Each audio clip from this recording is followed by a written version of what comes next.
Hello, and welcome to another edition of Vine TV. I'm Pastor Frederick Tappan, Senior Pastor of Eureka True Vine Baptist Church, and we're so happy that you joined us today. We're about to introduce a new segment for Vine TV, and it's called the Monday Morning Message.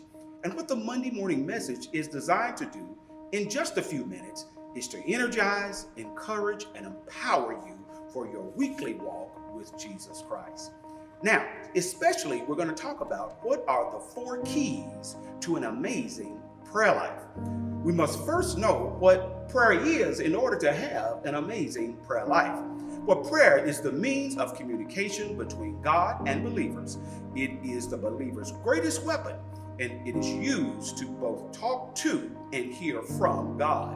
When properly used, it allows the believer to speak intimately with God and strengthens the relationship between believers and God.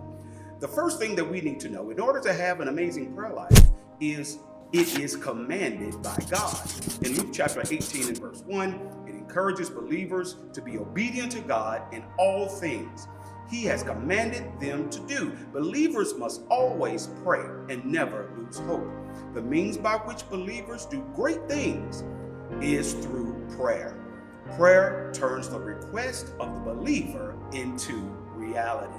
Through prayer, the believer can make a difference in his or her life and in the lives of others that he or she prays for. Number 1, prayer is commanded by God. Number 2, prayer is communicated by Christ. In Matthew chapter 6 and verses 5 through 15, it encourages believers to pray in a manner that is consistent with what Christ teaches, and it must be done daily. Number 3, it is consummated in the name of Jesus. In John chapter 14 and verse 13, it encourages believers to know that all requests must be made to the Father in the name of Jesus. And number 4, in trying times, God needs us to pray in critical moments. In Matthew chapter 26 and verses 36 through 42, Jesus went in prayer to God the night before his death. And at the most critical moment of his life, he gave an example for us to pray to God when we are in the greatest trouble in our lives. So number 1, prayer is commanded by God.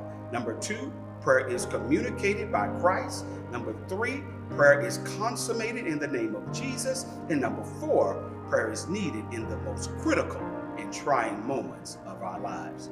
So today, we encourage you to improve and increase your prayer life, because when you do it, you too will have an amazing prayer life in Jesus Christ. Thank you for joining us with the Monday Morning Message, and may God richly bless you.